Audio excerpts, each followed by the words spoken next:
आप सभी को त्योहारों की बहुत बहुत शुभकामनाएं। राम राम, नमस्कार। कथा कहानी चैनल में आपका हार्दिक स्वागत है। आज हम चंद्र छठ की कथा सुनेंगे। चंद्र छठ भाद्रपद की कृष्ण पक्ष की षष्ठी को हल षष्ठी एवं चंद्र छठ मनाई जाती है। इसका व्रत कुंवारी कन्याएं रखती हैं। इस व्रत में खाना पीना वर्जित है। कैसे करें?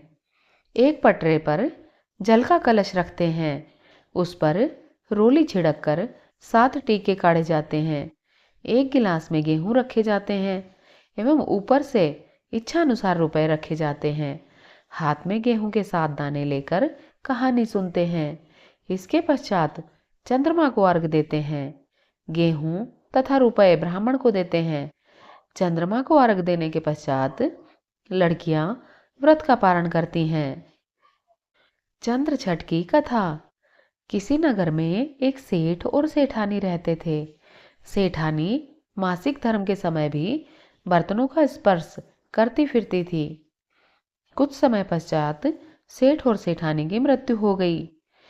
मृत्यु के पश्चात सेठ को बैल और सेठानी को कुतिया की योनि प्राप्त हुई।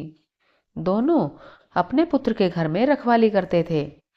पिता का श्राद्ध था तो पत्नी ने खीर बनाई।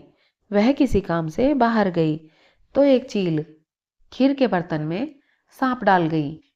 बहू को इस बात का पता नहीं चला, पर कुतिया यह सब देख रही थी। उसे पता था कि खीर में चील सांप गिरा गई है। कुतिया ने सोचा कि इस खीर को खाने से ब्राह्मण मर जाएंगे। अतः कुतिया ने खीर के भगोने में मुंह डाल दिया। गुस्से में भरकर बहू ने कुतिया को जलती लकड़ी से मारा, जिससे उसकी रीढ़ की हड्डी टूट गई। बहू ने वह खीर फेंक दी और दूसरी खीर बनाई। सब ब्राह्मण भोजन करके चले गए, परंतु बहू ने कुतिया को जूठन तक न दी। रात होने पर कुतिया और बैल बातें करने लगे।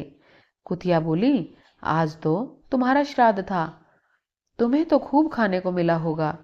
मुझे तो आज कुछ भी खाने को नहीं मिला, उल्टे मेरी पिटाई और हो गई।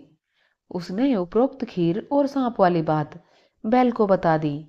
बैल बोला, आज तो मैं भी भूखा हूं, कुछ खाने को नहीं मिला। आज तो और दिनों की अपेक्षा काम भी अधिक करना पड़ा।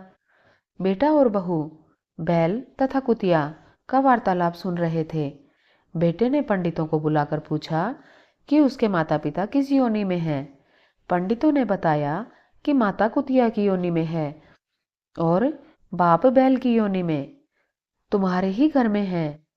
लड़का सारा रहस्य जान गया। उसने अपने माता पिता बैल और कुतिया को भरपेट भोजन कराया और पंडितों से उनकी वर्तमान योनि से छूटने का उपाय पूछा। पंडितों ने परामर्श दिया कि भाद्रपद की कृष्ण पक्ष की षष्ठी को जब कुंवारी कन्याएं चंद्रमा को अर्घ देने लगे तो ये दोनों प्राणी यदि अर्घ के नीचे खड़े हो जाएं तो इनको इनकी योनियों से छुटकारा मिल जाएगा। तुम्हारी माँ ऋतुकाल में सब बर्तन छूती थी, इसी कारण इसी दोष से इसे यह योनि मिली थी। आने वाली चंद्र षष्ठी पर लड़के ने उपरोक्त बातों का पालन किया, जिससे उसके माता पिता को कुतिया एवं बैल की योनि से छुटकारा मिल गया। यह हमने चंद्र छठ की कथा सुनी। हमारी कथा कहानियां सुनने के लिए आपका बहुत बहुत आभार।